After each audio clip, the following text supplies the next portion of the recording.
중요한 때입니다.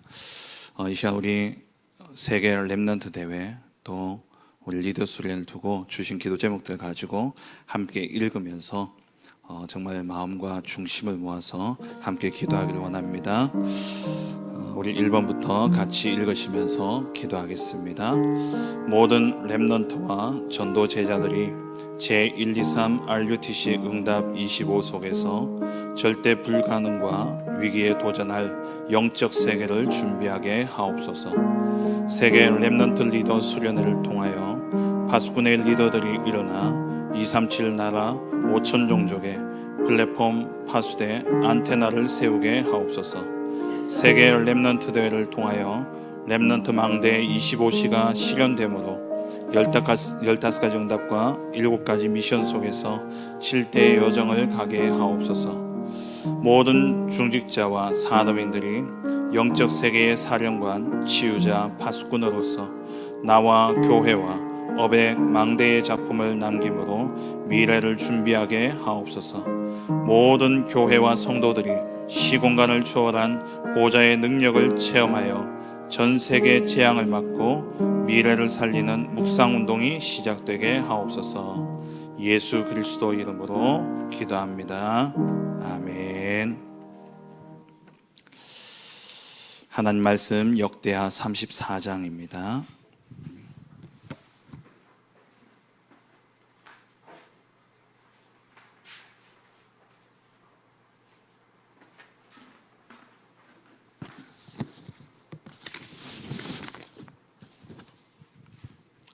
역대하 34장 29절부터 33절까지 말씀입니다.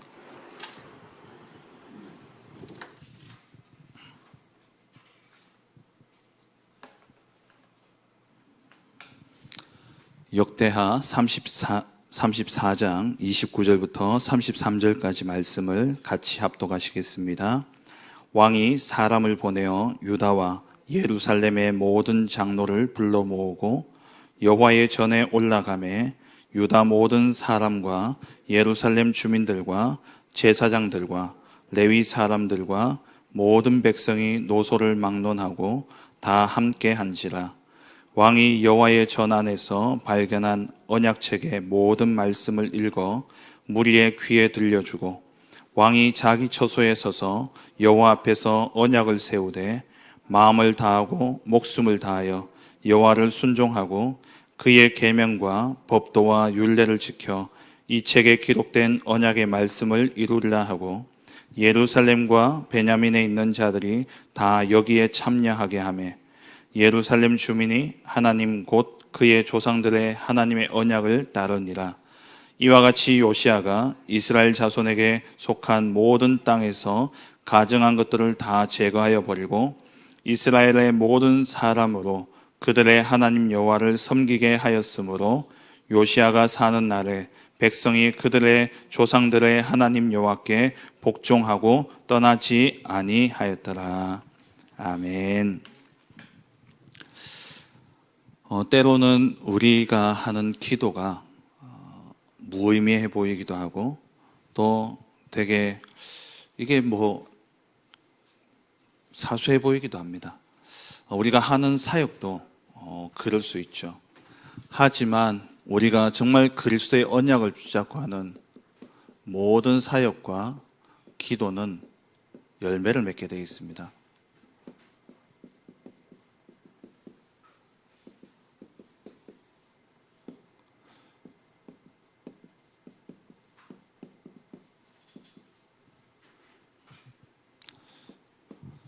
오늘 또 이번 주에 우리가 특별 새벽 기도회로 우리 후대들을 위해서 또 이번 여름에 있을 중요한 행사들을 두고 우리가 기도하는 이 기도가 어떻게 보면 이게 별 의미가 있을까? 이게 무슨 영향이나 갈까?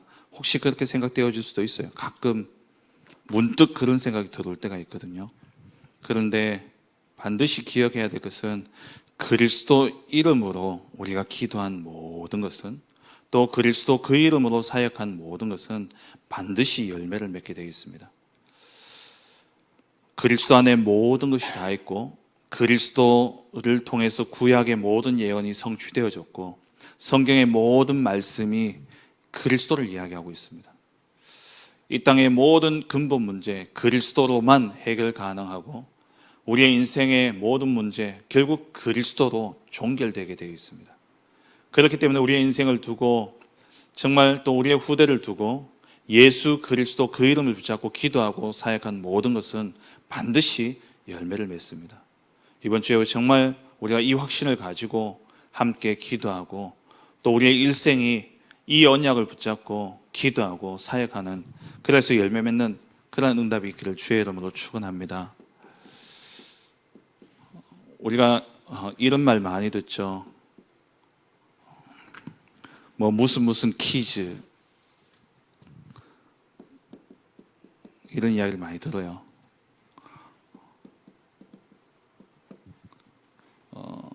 지금 박지성 퀴즈들이 유럽 무대에서 열심히 축구를 하고 있습니다.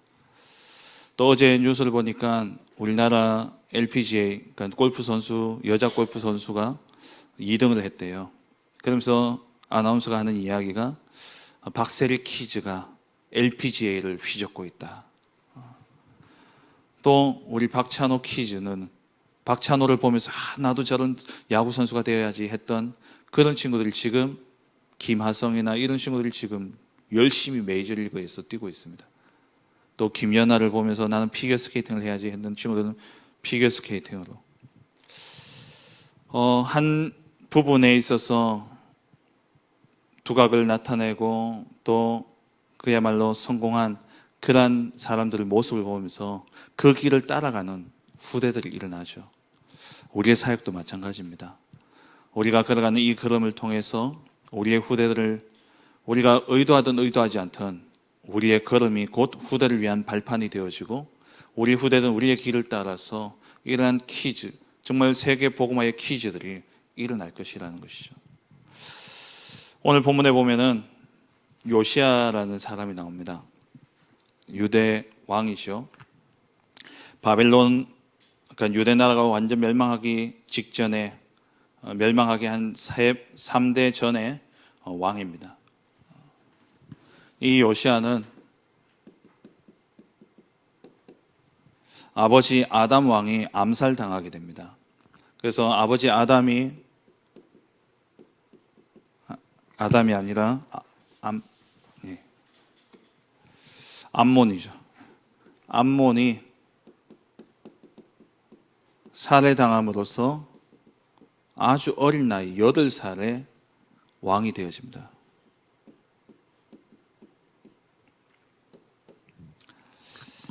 이 어린 왕이 이 요시야에 대해서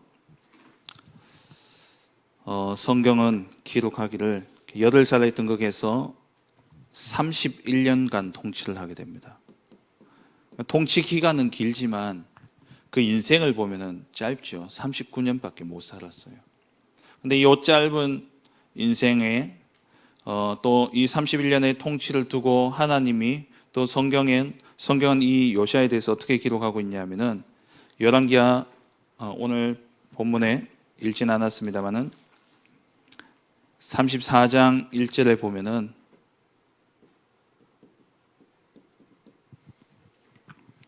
여호와 보시기에 정직하게 행하여 그의 조상 다윗의 길로 걸으며 좌우로 치우치지 아니하였다 그랬어요.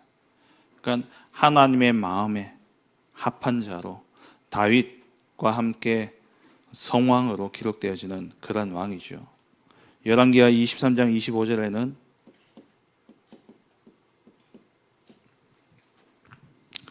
요시야처럼 야훼께로 돌아가 여호와께로 돌아가 마음을 다 기울이고 생명을 다 바치고 힘을 다 쏟아 모세의 법을 온전히 지킨 왕은 이전에도 없었고 그 뒤로도 나타나지 않았다. 그러니까 율법을 지킨 하나님의 말씀대로 행한 이 요시야 왕 전무후무한 사람이었어요. 이 요시야가 16살에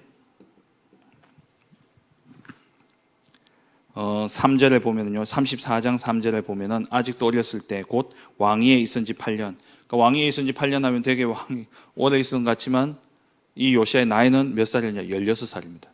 이 16살에 그의 조상 다윗의 하나님을 비로소 찾고, 이 말은 16세 때에 완전히 하나님을 만나고 하나님을 의지하기 시작했다는 거예요.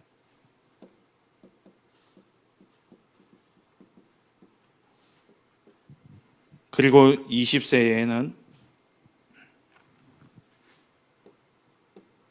종교개혁을 일으킵니다. 그러니까 우상을 제거합니다.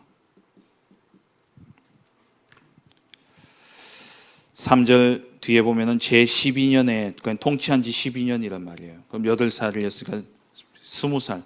아주 젊은 아이 아닙니까? 20세에 유다와 예루살렘을 비로소 정결하게 하여 산당과 아세라 목상과 그리고 아로 새긴 우상들을, 또 부어 만든 우상들을 다 제거했다 그랬습니다. 그리고 바알의 제단을 완전히 제거했고요.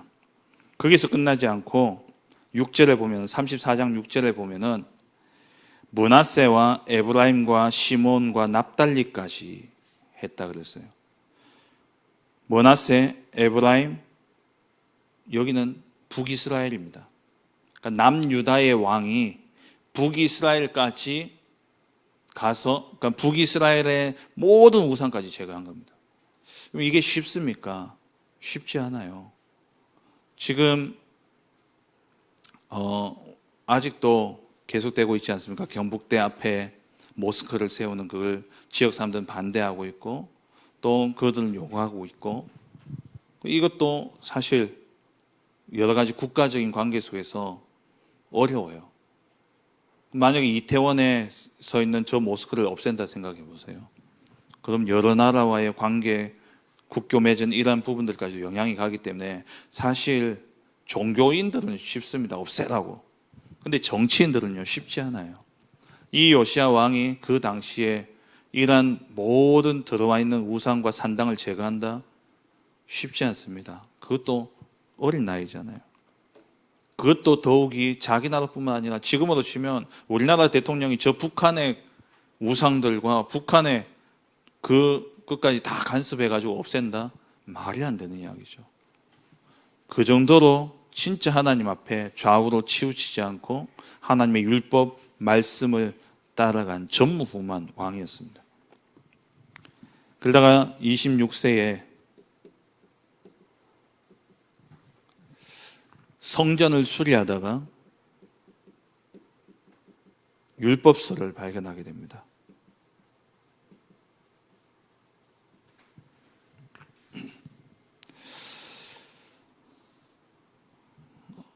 이 율법서는 이제 모세오경이겠죠. 이 율법서를 발견하게 되어지고, 그러면서 요시야가 신하들 시켜가지고 우리가 당한 이러한 저주와 재앙이 만약에 이 율법책, 이 말씀대로 행하지 않았기 때문에 온 것인지 여호와께 물어봐라. 그래서 그때에 홀다라는 여선지자를 찾아가서 묻는데, 이 여선지자가 이 율법책을 지키지 않았어 여호와께서 그렇게 했다라고 이야기를 하죠. 그러고 이제 이 요시야 왕이 온 백성들을 모아놓고 오늘 읽었던 말씀처럼 온 장로들과 이 백성들을 모아놓고 율법을 지켜라라고 이야기하는 거예요. 완전 종교 개혁이 일어난 거죠.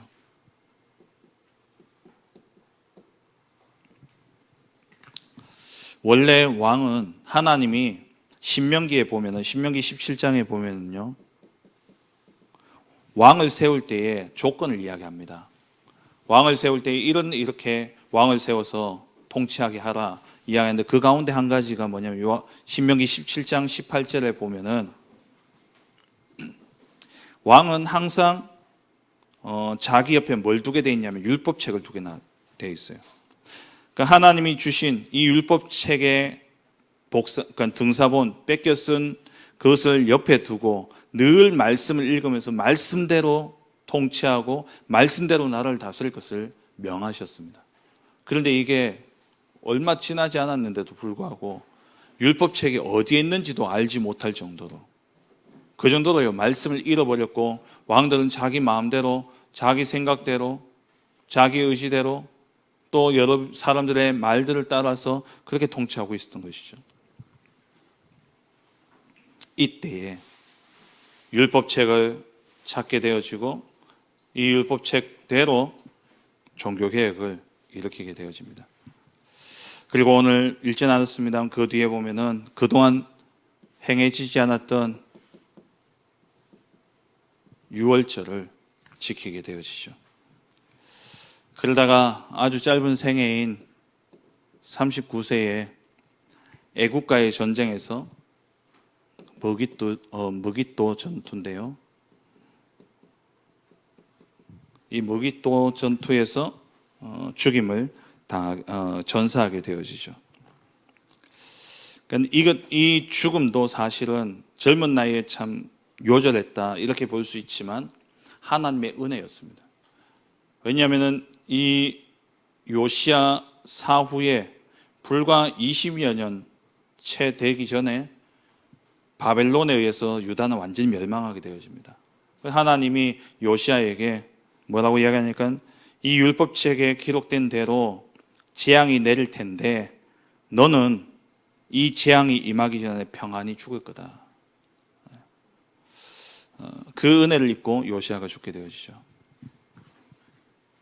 요시야가 했던 이 종교개혁, 근데 이 사후에 그럼 대단한 응답과 역사가 일어나야 되는데 문제는 뭐냐? 더 악한 왕이 세워진 겁니다. 엘리야김, 여호야김이라는 이 요시야의 아들, 그 앞에 아들 요아스가 왕이 되었는데 애굽 왕이 죽여버려요. 그리고 애굽의 입맛에 맞는 다른 요시야의 아들인 여호야김을 세우게 됩니다. 근데 이 아들을 다시 우상을 섬기게 하고 그래서 완전 악한 왕이 되어버려요. 이 요시야의 개혁이 의미 없어 보이지 않습니까? 잠깐 하고 그냥 끝나버린 거예요. 근데 이게 잠깐 하고 끝난 게 아니라는 겁니다. 이 요시야의 종교개혁을 할 때 그 옆에 누가 있었냐? 그 옆에 함께 했던 선지자들이 예레미야와 스바냐입니다.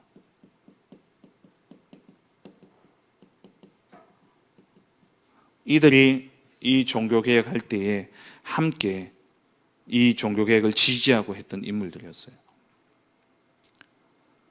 이 예레미야의 언약을 또 그대로 마음에 담고 그 다음 시대를 살린 인물이 누구냐?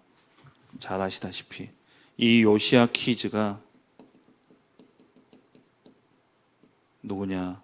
다니엘과 세 친구입니다. 그리고 바벨론의 포로로 끌려가서 그 바벨론 강가에서 여호와의 계시를 받았던 에스겔, 이들이 다 누구였냐? 요시야 키즈예요. 다니엘서 9장 2절을 보면은요,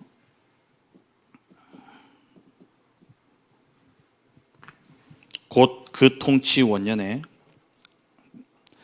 나 다니엘이 책을 통해 여호와께서 말씀으로 선지자 예레미야에게 알려주신 그 연수를 깨달았나니 곧 예루살렘의 황폐함이 70년 만에 그치리라 하신 것이니라. 다니엘이 이 바벨론의 포로로 끌려온 게 70년 만에 끝나는구나, 이걸 예레미야의 글을 통해서, 예레미야를 통해서 전달받은 겁니다. 요시야가 개혁할 그 당시는 아이였어요. 아주 어린 아이였습니다. 그때 일어났던 그 개혁의 역사가 이어져서 누구에게요? 다니엘에게. 이 다니엘을 통해서 바벨론 나라가 살았고, 그리고 이 다니엘을 통해서 또 그 뒤에 일어난 많은 에스라와 또 그런 그 당시에 스룹바벨 같은 또 느헤미야 같은 이러한 인물들이 이어지게 되어진 거죠. 짧은 생애를 살았고 뭔가 그 개인의 인생은 참 귀한 종교개혁을 했고, 근데 열매도 보지 못하고 죽었다고 생각할 수 있는데 이게요, 그대로 열매를 맺게 되어진 겁니다.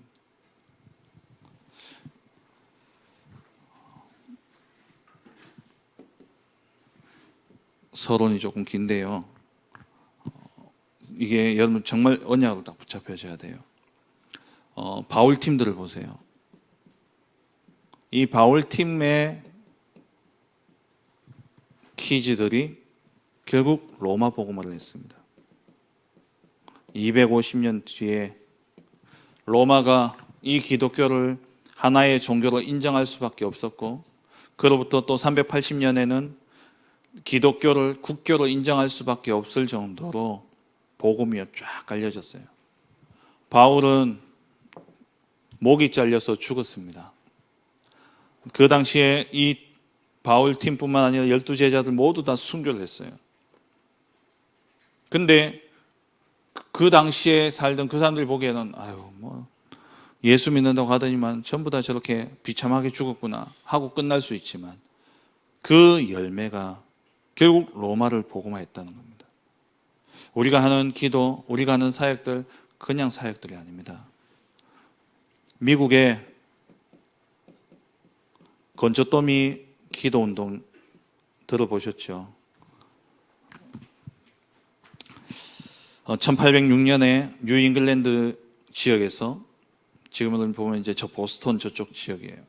그 지역에서 대학생 5명이 모여가지고 기도회를 하는데, 어느 날 이제 그 기도팀이 구성돼서 정말 복음을 위해서 기도하는 그런 친구들이 모였는데, 오늘 비가 갑자기 지금처럼요, 비가 갑자기 확 쏟아지는 겁니다.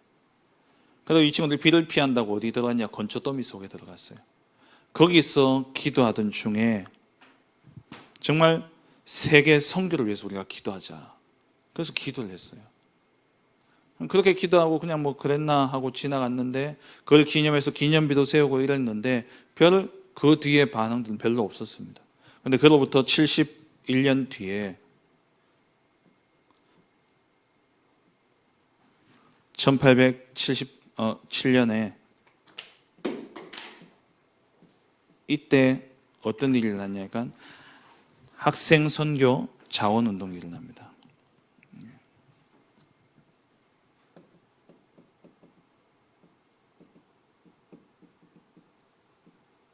우리 한 번밖에 없는 생에 진짜 복음 위해서 살자. 그다음에 학생들이 자원해가지고 선교사로 일어나기 시작해요.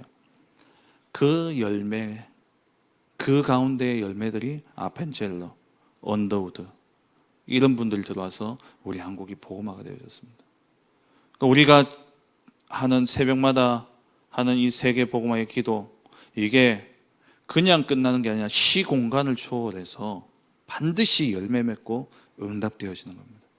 우리의 후대들을 두고 정말 이 후대들이 복음화되어지고, 이 후대들을 통해서 또 복음화 역사가 이어지도록 기도하는 이 기도가 그냥 끝나지 않는 겁니다. 정말 별거 아닌 것처럼 보여질 수 있고 사소하고 또 무의미해 보여지는, 그게 그리스도 이름으로 우리가 기도하고 그리스도 이름으로 사역한 모든 것은 반드시 열매를 맺게 되어 있습니다. 우리 계속해서 들었잖아요. 류 목사님 이번에 오세아니아 다녀오셨지 않습니까? 목사님 마음은 어땠겠어요? 가셔서 또 이야기하셨어요. 내가 어릴 때 다녔던 교회, 호주의 맥켄지라는 선교사가 바누아투에 들어가서 거기서 사역하다가 몸이 안 좋아서 호주로 다시 나와가지고, 그래서 건강을 회복하던 중에 복음을 한 번도 듣지 못했던 이 조선이라는 나라를 듣고, 그래서 한국에 와서 그래가지고 임신한 여성분들이 아이를 낳다가 그걸 많이 죽으니까 그걸 위해서 여성병원을 세우고, 그러면서 산 꼭대기에 그 빈민들을 위해서 교회를 하나 세웠는데 그게 일신교회다. 거기서 내가 자랐고 거기서 내가 복음받고, 그래서 지금 어디요? 호주에 가서 바누아투에 가서 복음 전하고 있는 거예요. 그냥 일어나는 게 아닙니다. 그죠? 우리가 기도하는 이 모든 기도, 우리가 마음을 담는 이 사역들, 이게 반드시 열매를 맺어서 우리는 알지 못해요. 여러분의 키즈들이, 정말 여러분 기도 속에 있었던 그 아이들이, 여러분들이 정말 마음을 담고 전달해 줬던 그 언약을 이어받은 아이들을 통해서 하나님은 세계 복음화의 역사를 이루어 가실 것입니다. 그래서 우리가 이 시간 기도하는 거예요. 그래서 우리가 마음을 모아 우리가 함께 하는 겁니다. 그래서 이번 여름에 정말 우리 아이들에게 기도의 비밀을 알려야 됩니다. 기도의 능력을 갖도록. 그래서 정말 우리 아이들이 사람들이 올 수밖에 없는 플랫폼이 되어져야 되죠. 기도는 뭡니까? 세 가지입니다. 버릴 것, 나를 버리는 겁니다. 계속해서 우리가 말씀 받았죠. 찾을 것이 있어요. 성삼위 하나님의 역사와 하늘 보좌의 축복과 시대 살릴 이 기도의 비밀과 그리고 우리에게 주신 진짜 세계를 움직이는 능력과 오력, 이 세 가지를 찾아야 돼요. 기도로서 내가 찾고 그리고 누릴 것, 어디에 있든지 무엇을 하든지 상관없습니다. 내 주 예수 모신 곳이 그 어디나 하늘나라, 하나님의 나라를 누리는 것이죠.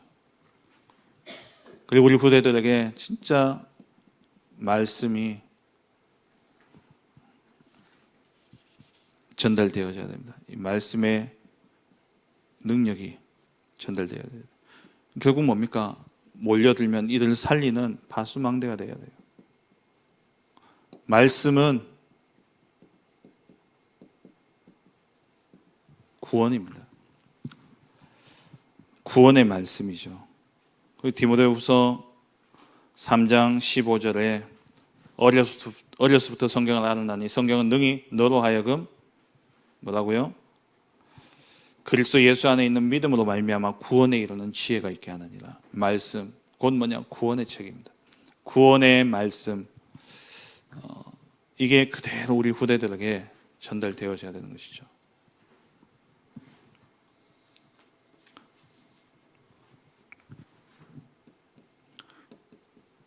결국 말씀은 뭡니까?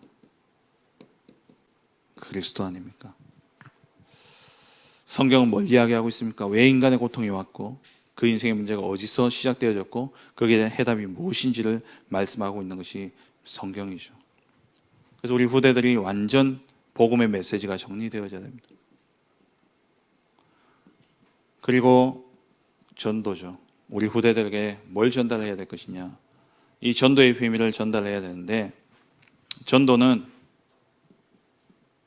다른 길이 없습니다. 그리스도만을 통해 구원받는다. 이게 전도죠. 다른 길이 없어요. 천한 사람 중에 구원받을 만한 다른 이름을 우리에게 주신 적이 없습니다. 그리스도를 통한 구원, 그게 전도죠.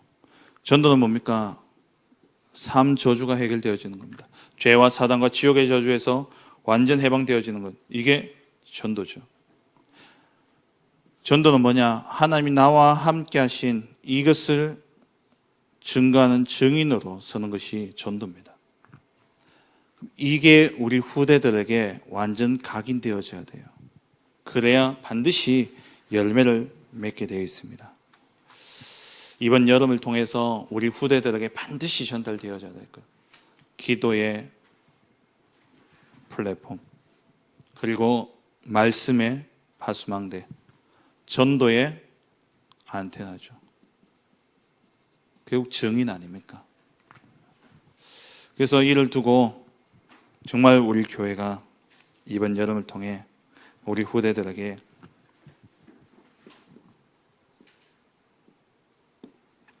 정말 이 아이들이 정확한 복음 속에서 복음화가 되어짐으로 어제 말씀드린 것처럼 아이들에게 오는 영적 문제가 완전 해결되어질 수 있도록 과거와 오늘과 미래가 복음화되어지는 그 응답이 이번 여름을 통해서 우리 후대들에게 일어날 수 있도록 정말 기도하시고, 그리고 정말 우리 아이들이